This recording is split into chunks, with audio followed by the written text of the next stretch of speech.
의미년, 양의 해가 힘차게 밝았습니다. 아름다울 미, 상서로울 상, 착할 선, 오를 의. 양이란 글자가 쓰인 한자에서도 알 수 있듯이 예로부터 양은 평화와 순종의 상징으로 여겨졌는데요. 순하고 선한 양의 기운을 받아 평온하고 화합하는 의미년 되시기 바랍니다. 후천개벽과 상생의 소식을 들려주는 TV로 보는 월간개벽. 신시계천 5912년, 당군기원 4348년 1월호입니다. 지금까지 인류는 생장분열하는 선천 양의 시간대를 살아왔습니다. 그래서 지구촌 곳곳에서 다양한 문화가 꼽혔는데요. 앞으로 인류가 맞이하는 후천은 만물이 통일 수렴하는 음의 시간대로 종교, 철학, 과학이 만나 하나로 통일하게 됩니다. 이뿐만 아니라 장차 천하 만방의 언어와 문자를 통일하고 인종의 차별을 없애리라.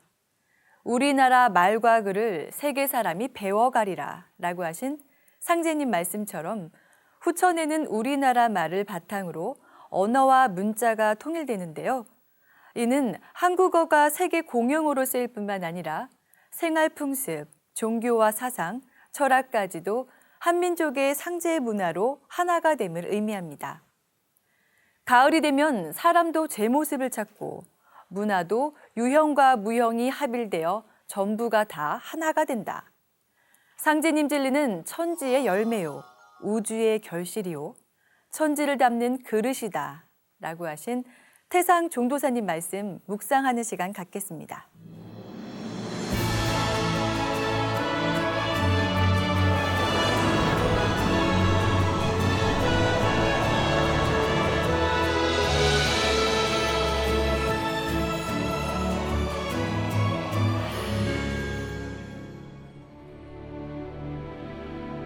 만유의 생명체라 하는 것은 대자연 섭리에 의해서 왔다 가는 것이다.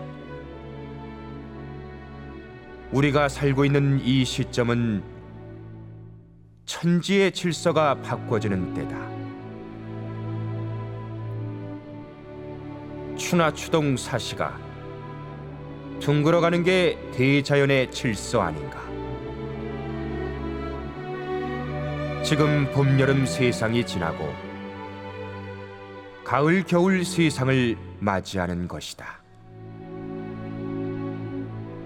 묶어서 가을철은 상설 기운에 다 넘어가는 초목과 같이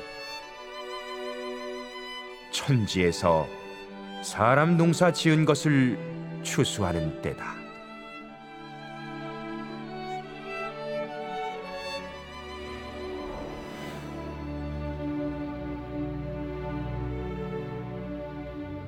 천지가 봄에 처음 사람 씨를 뿌려서 여름에는 길러서 이제 가을이 되어 유형문화와 무형문화가 하나로 합의를 하여 통일문화, 알갱이 문화를 창출을 하는 것이다. 원시 반본이라는 게 그것이다.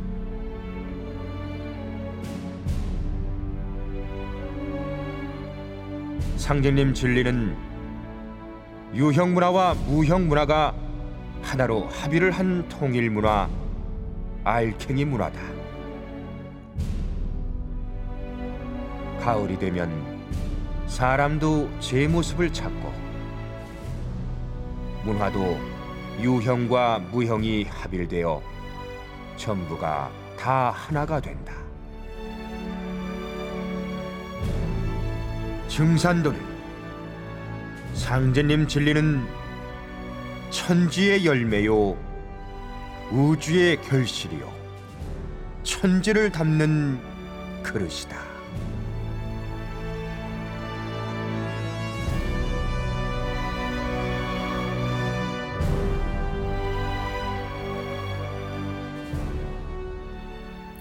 봄, 여름에는 생명 기운이 뿌리에서 줄기를 거쳐 이파리까지 뻗어서 나뭇잎이 온 하늘을 덮습니다. 그러다가 가을이 되면 봄, 여름과는 반대로 열매를 맺고 진액이 뿌리로 돌아가는데요. 이를 원시 반본이라고 합니다. 생명의 진액이 본래의 근원, 뿌리로 다시 돌아가는 것인데요. 이렇게 뿌리를 찾아 근본으로 돌아가는 원시 반본은 대자연 속에 살고 있는 모든 존재의 본성입니다. 그럼 사람은 어떻게 해야 우주의 가을철에 근원으로 돌아가 충실한 열매를 맺을 수 있을까요? 나의 근본은 나를 낳아준 직계 조상이다. 설령신이 우리 생명의 근원, 생명의 중심에 계신다. 이번에 조상을 잘 받들면 우리 생명의 근원에 계시는 설령신들이 자손을 통해 열매로 맺어지는 것이다. 라고 하신 종도사님 말씀 묵상하겠습니다.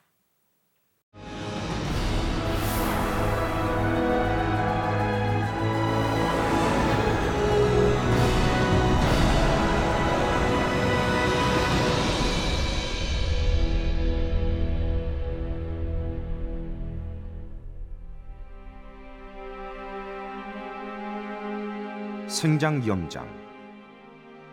이것이 우주의 통치자 하나님이신 상제님이 우주를 다스리시는 기본 법칙이다.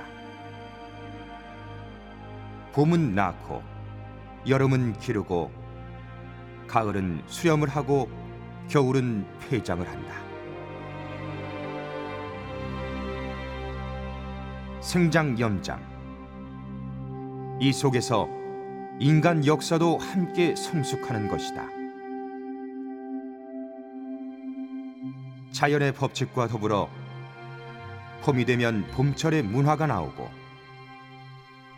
여름이 되면 여름 문화가 나오고 가을이 되면 가을의 새로운 문명이 나온다. 지금은 우주의 봄, 여름, 선천 세상에서 후천 가을로 가는 때다.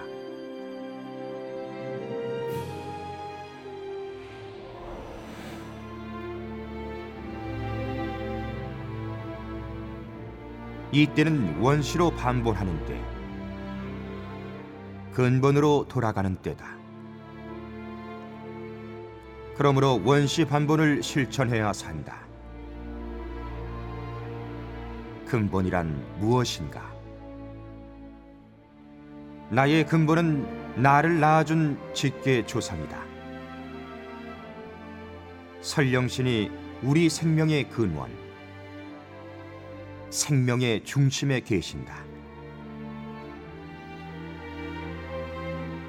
이번에 조상을 잘 받들면 우리 생명의 근원에 계시는 설령신들이 자손을 통해 열매로 맺어지는 것이다. 가을은 열매를 맺는 때다. 뿌리와 줄거리, 이파리, 꽃, 그 진액을 다 걷어서 열매 하나를 맺는 것이다. 그러니 자손을 통해 열매를 못 맺으면 뿌리, 줄거리 역할을 했던 지난날 조상들의 삶은 다 무너지고 만다. 그래서 증산 상제님 말씀이 설령신이 정성 들여 쓸 자손 하나 잘 타내면 좋아서 춤을 추느니라 라고 하셨다.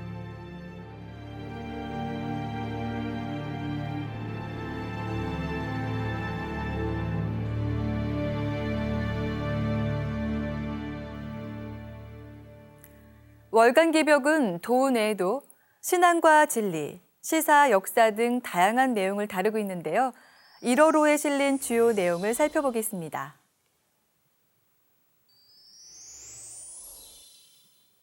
(2014) 세계환단학회 연례학술회의에서 행해진 환단고기 역주자 안경정 종도사님의 초청 특강 소식입니다. 지난 12월 6일 세계환단학회가 주최하는 연례학술회의가 연세대학교 위단관에서 열렸습니다.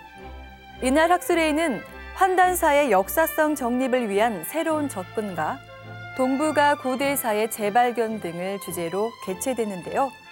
천부경의 우주론과 환단고기의 역사 철학이란 주제로 종도사님의 특별 강연이 진행되어 의미를 더했습니다. 종도사님은 인류 원형 문화의 공통 분모는 세계사를 관통하는 환단의 역사 정신에서 찾을 수 있으며 그것을 기록한 환단고기는 인류 원형 문화, 영성 문화의 원전이자 우주 정치의 통치 법전이다라는 말씀을 전하셨습니다.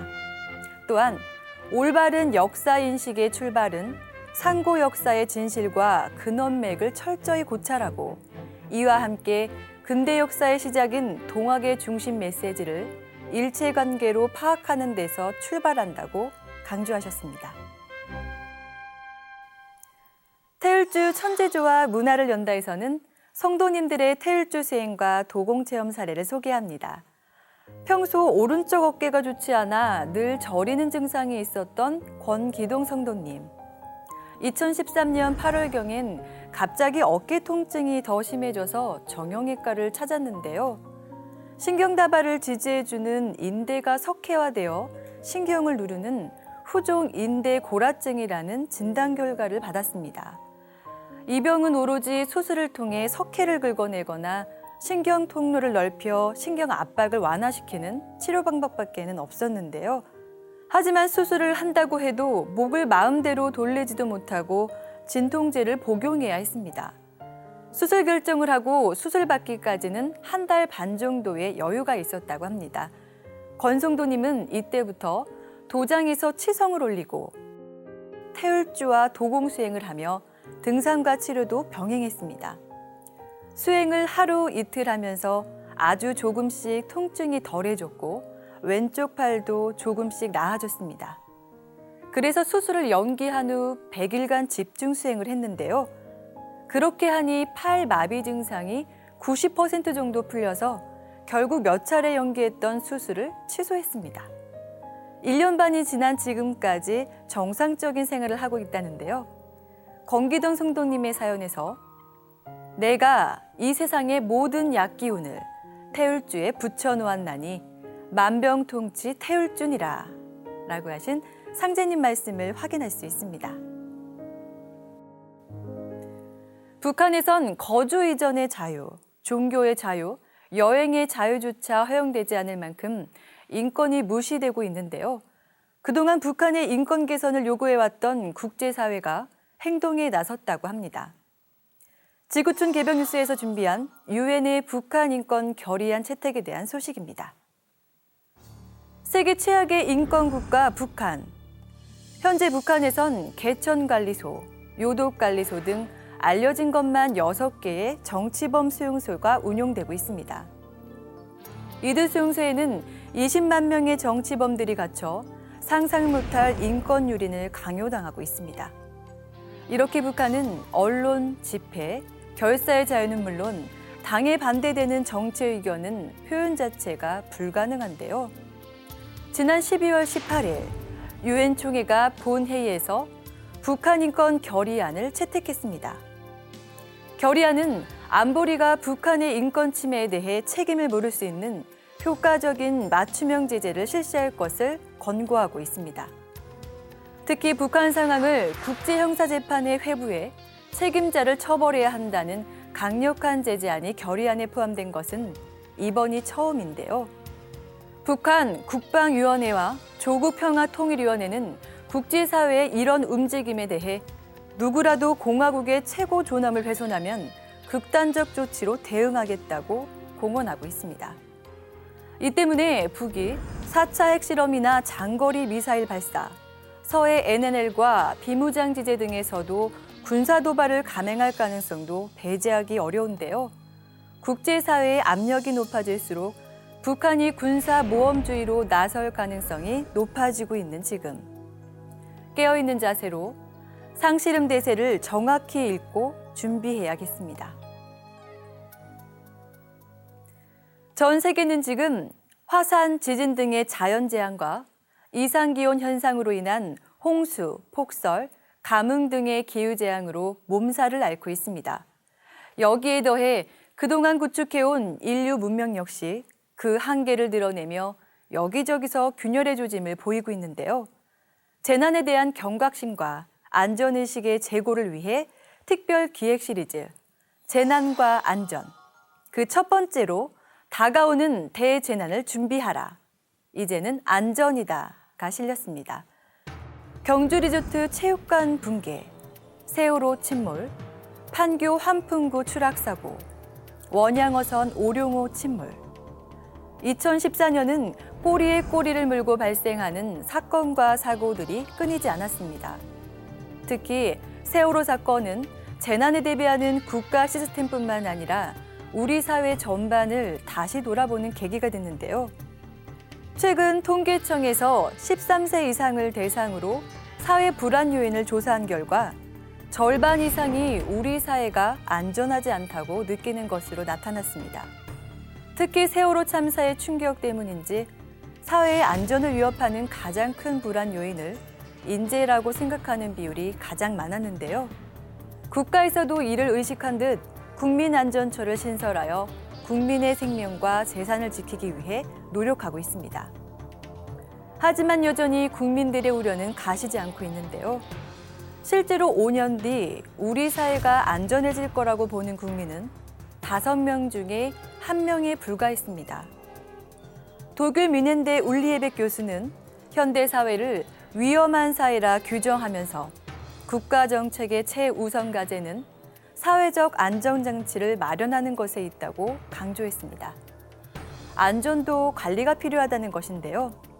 인간 사회가 문명화될수록 불가항력적으로 발생하는 사건과 사고, 이제라도 안전의 중요성에 대해 자각하고 재난으로부터 인간과 생명과 재산을 보호하기 위한 계획적이고 체계적인 재반 활동에 만전을 기해야겠습니다.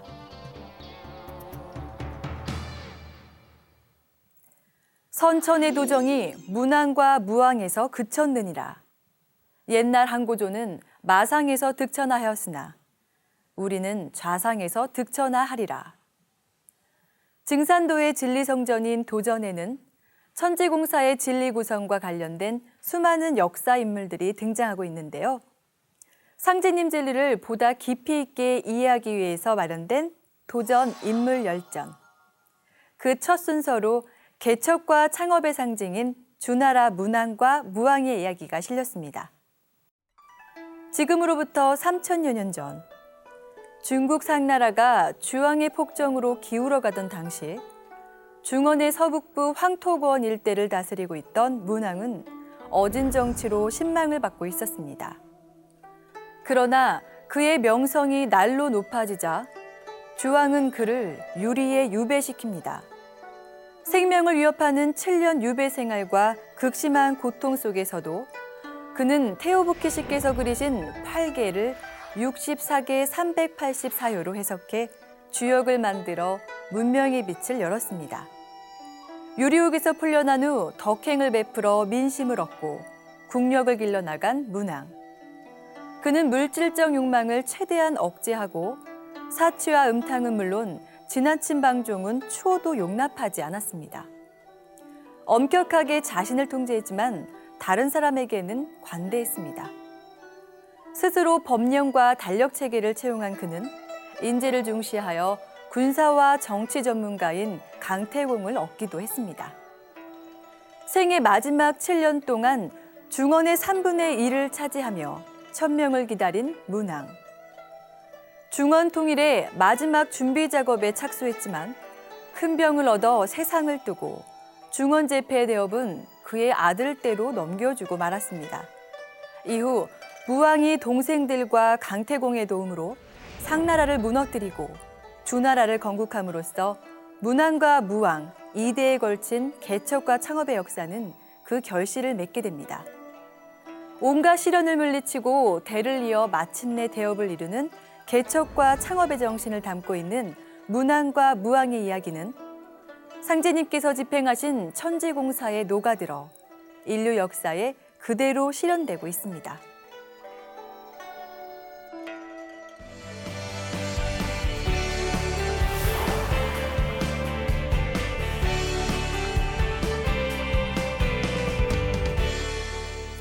지난 11월 16일 일본 오사카에서 환단고기 북 콘서트가 열렸는데요. 콘서트 후에는 일본 역사 문화 탐방에 이어져 한반도에서 전래된 동방신교가 일본 문화의 뼈대로 자리 잡고 있음을 체험했습니다. 성도님들의 일본 역사 탐방기, 신사의 나라 일본을 가다 영상으로 만나보시죠. 지난 11월 16일 오사카 박물관. 이곳에서 동북아의 잃어버린 역사와 영성문화의 근원을 전하는 환단곡이 북콘서트가 일본 최초로 열렸다. 그래서 우리가 오늘 히몰로기 문화의 방대한 유물과 유적 자료를 바탕으로 이루어진 종도사님 강연으로 일본인조차 몰랐던 일본 역사 문화의 뿌리와 진실을 밝히는 시간이었다. 이 신사문 10만 개 이상의 신사가 있는 일본. 새해가 되면 인구의 80%가 신사를 찾는다고 한다. 신사에서 만날 수 있는 도리이, 시메나와 고마이노는 고대 한국 문화와 닮아 있다. 우리는 일본 신사 문화에 살아 숨쉬는 인류의 원형 문화 신교의 자취를 찾아 일본 역사 문화 탐방을 떠났다.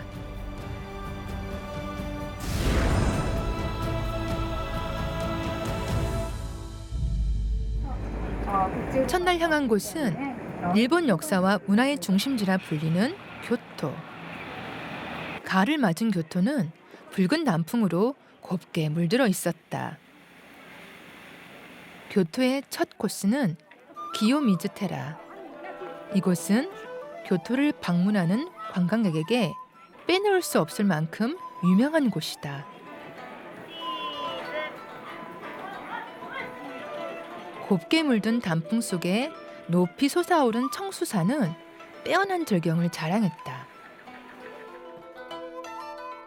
이곳은 798년 백제 왕족의 후손인 사카노우에노 다무라마로 장군이 오진왕의 극락 왕생을 기원하기 위해 세운 곳이다.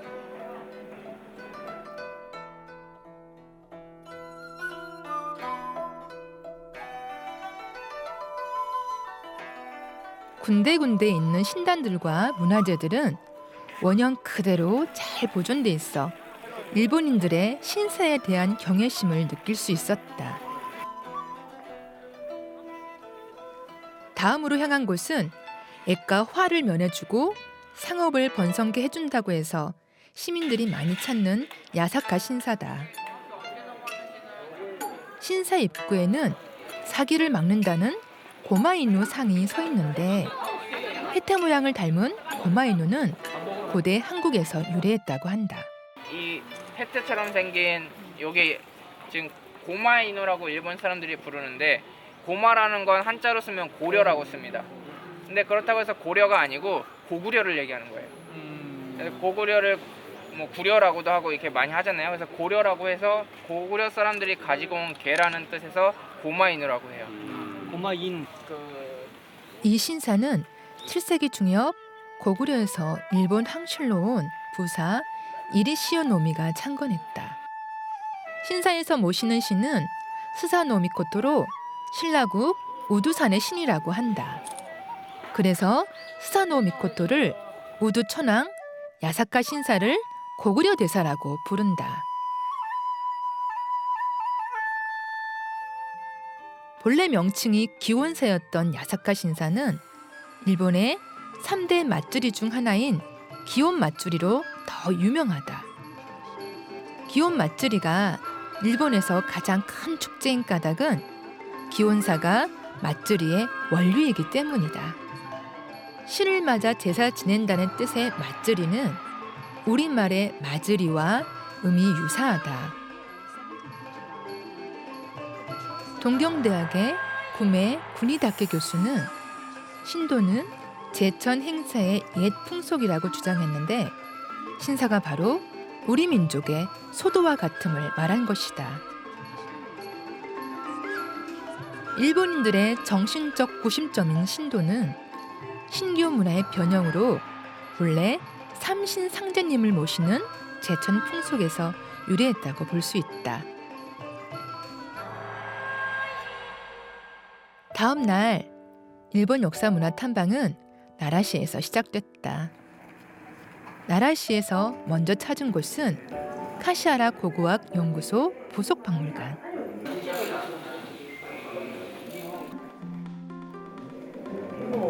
원방각 모양의 토기에서는 자연과 하나 되고자 했던 일본인들의 바람이 느껴졌다. 그래서 이제 원통형 한의화가 갖는 이제 의미는 이걸 이제 무덤 주변에 이렇게 쭉 세워두는데요. 돌로 3단을 쌓고 그 3단 주변에 이런 거를 쭉 세워놓는 겁니다. 그래서 하늘과 땅을 이어주는 역할을 해요. 실질적으로 바닥에 아무것도 없어요. 지금 속이 다 비어 있고 원통만 있습니다. 그리고 이제 무늬를 보면 여기는 지금 삼각형밖에 없는데 보통 이제 삼각형도 있고 네모도 있고 동그란 것도 있습니다. 이제 그게 이제 원방 가구를 해가지고 천지인 사상을 담고 있다라고 설명을 하고요. 사람 형상의 한의화는 입을 벌리고 머리에 구멍이 뚫어져 있었다. 혹시 수행을 통해 하늘의 기운을 이어받고 살았던 고대 사람들의 모습을 형상한 것은 아닐까? 일본 역사 문화 탐방 마지막 일정은 일본 왕가의 계보를 알 수 있는 카시하라 신궁이었다. 일본에서는 신궁, 궁, 대사, 신사의 위격으로 신을 모시고 있는데 신궁은 일본의 천황이 직접 관리하기에 가장 신성시되는 곳이다.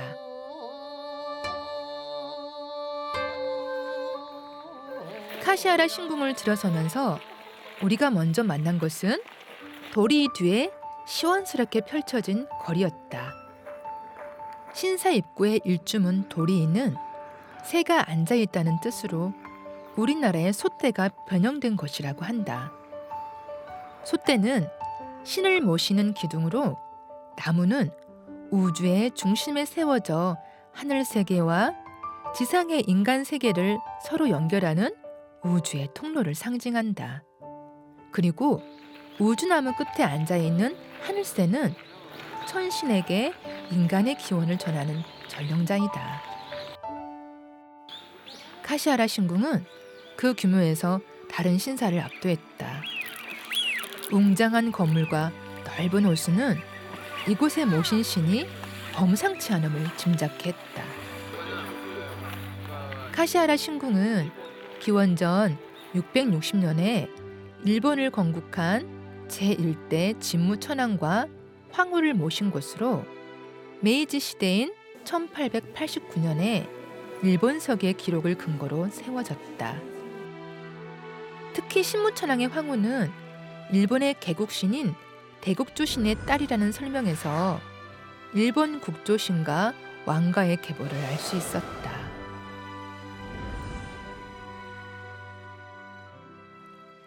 일본 사람들도 잘 방문하지 않는다는 카시하라 신궁에서 일본의 족보를 찾고 그들의 뿌리를 찾을 수 있다는 사실이 매우 놀라웠다. 그러나 일본인조차 진무천황을 신화시대의 인물로 여기고 찾지 않는 카시하라 신궁. 그는 정말 신화 속의 가상의 인물일까?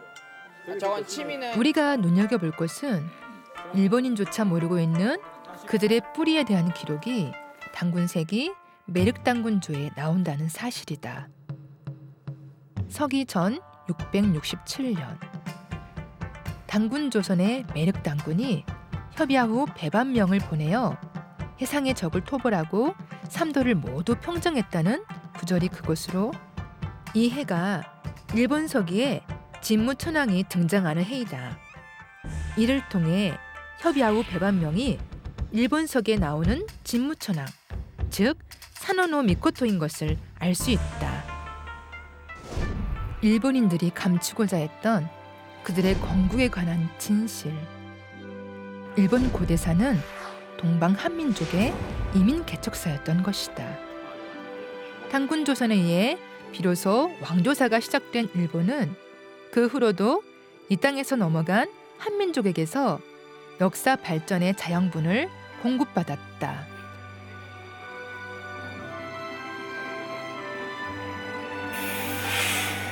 일본 역사와 문화의 뿌리를 찾아 떠났던 일본 역사문화 탐방.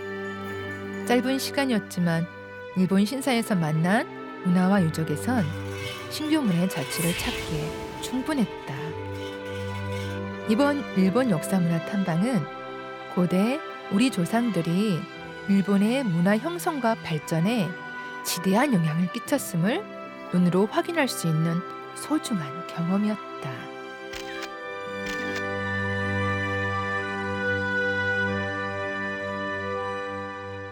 호반의 도시 춘천.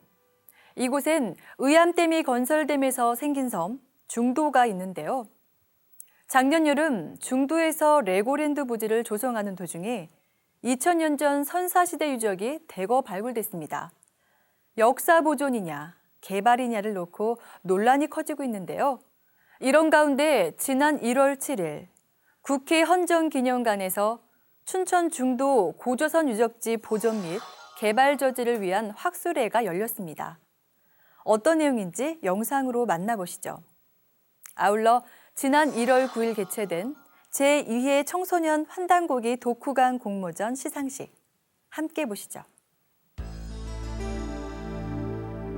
지난 1월 7일 국회 헌정기념관에서 춘천 중도 고조선 유적지 레고랜드 개발이냐 고조선 유적지 보존이냐를 주제로 학술 토론회가 열렸습니다. 문제의 발단은 레고랜드 테마파크 건설이 진행 중이던 춘천 중도 지역에서 대규모 청동기 유적, 즉 고조선 유적이 발굴되면서 시작됐습니다.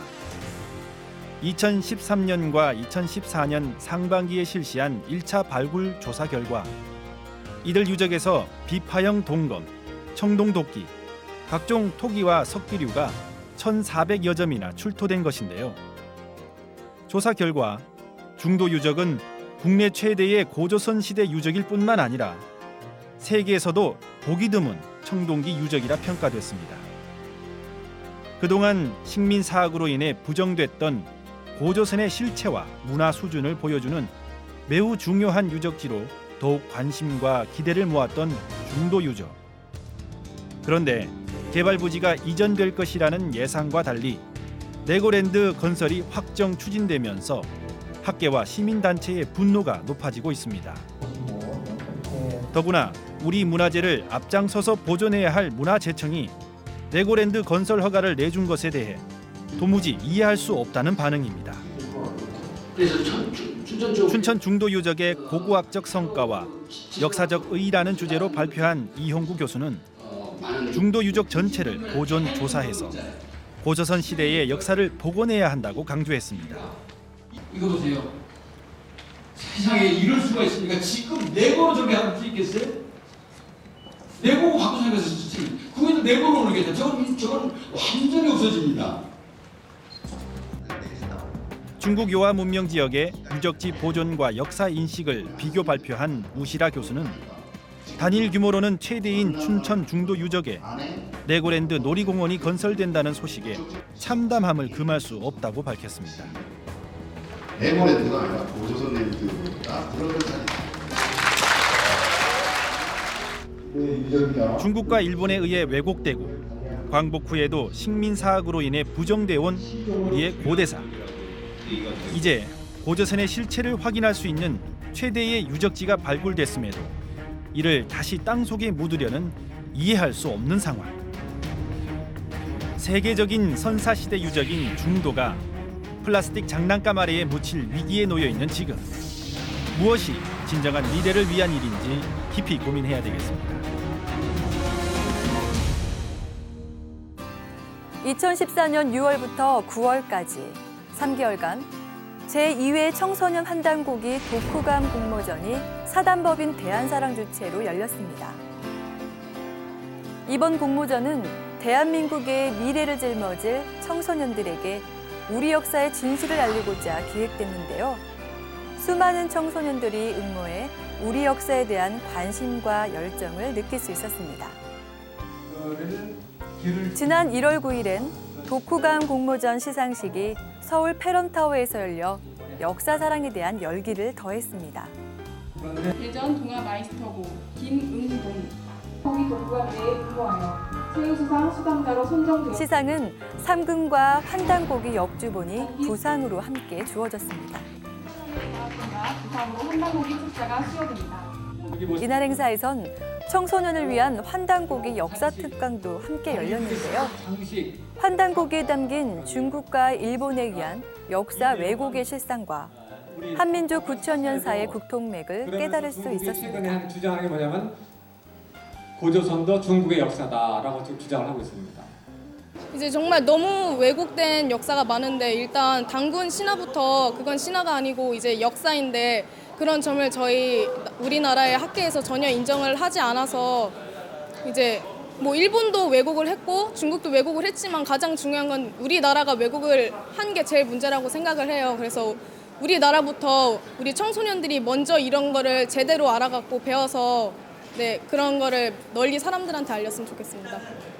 먼저 환단고기라는 책을 지키기 위해서 노력하신 분들이 이렇게 많구나라는 점을 환단고기를 읽으면서 가장 감명 깊게 받았던 것 같습니다. 그러면서 저도 환단고기를 통하여 더 많은 사람들에게 이분들의 희생이 헛되지 않도록 더 노력해야겠구나라는 것을 알게 되었습니다. 한민족이 올바른 역사를 알리고자 마련된 청소년 환단고기 독후감 공모전. 대한민국 청소년들이 우리 역사의 지킴이가 돼 진정한 한류 문화를 펼치는 주역이 되기를 희망해 봅니다.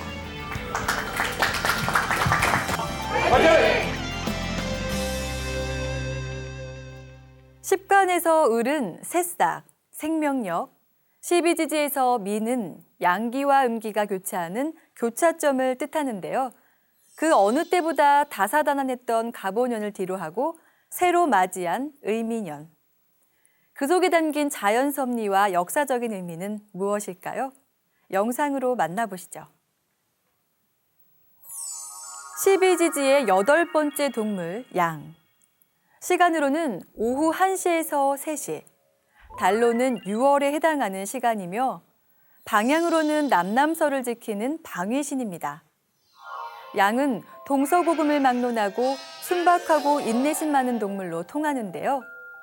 성질이 온순해 무리를 지어 살면서도 우위다툼을 하지 않습니다. 반드시 가던 길로 되돌아오는 고지식한 정직성도 있고요. 뿐만 아니라 무릎을 꿇고 젖을 먹고 늙은 아비양에게 젖을 빨리며 봉양해 은혜를 알고 효심을 일깨우는 동물이기도 합니다. 우리나라의 옛 출토 유물과 조각, 그림 등에서 만나는 양의 모습도 마찬가지인데요.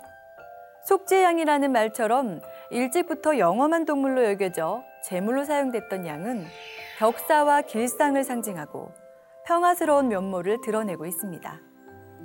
서양에서도 양은 인간의 이로움을 위해 희생하고자 태어난 동물로서 높은 경지의 도덕성과 진실을 상징했습니다. 이 때문에 양은 희생, 재물, 종교인, 선량한 사람들을 의미하고 있는데요. 그래서일까요? 우리 역사 속에서 만나는 양의 해는 우리 민족이 인내와 순종으로 고난을 겪으며 희생당한 때이기도 합니다. 1894년 갑오년, 위정자와 탄간우리들의 부패를 척결하고 외세를 몰아내기 위해 봉기한 갑오동학 혁명. 그러나 청일전쟁에서 일본이 승리하면서 내정 간섭이 심해지고 이듬해인 을미년 국무인 명성황후가 시해당하기에 이르렀습니다. 그로부터 10년이 지난 을사년, 대한제국은 결국 일본의 외교권을 강탈당하고 맙니다. 그러나 갑오동학 혁명은 단순히 조선왕조의 부패와 타락에 반발한 농민봉기로만 그치지 않았습니다. 왜냐하면 천간의 시작인 갑은 천도의 시작을 뜻하기 때문인데요. 상극으로 점철된 지난 선천 문명의 모든 것을 개혁하는 천도혁명. 그것이 갑오동학 혁명의 진정한 뜻이라 할 수 있습니다. 갑오동학 혁명 120주년이었던 2014년. 상제님 도문에선 태울주 천지조화 중심의 도정으로 광명문화 회복의 기초를 놓았습니다. 환단고기 북 콘서트를 통해 전 세계의 동북아 창세 역사와 인류의 원형 문화를 소개하며 참동학 역사혁명의 횃불을 높이든 한 해이기도 했습니다. 이제 후천을 향해 출항한 갑오년 개혁의 배가 을미년을 힘차게 열어젖혔습니다.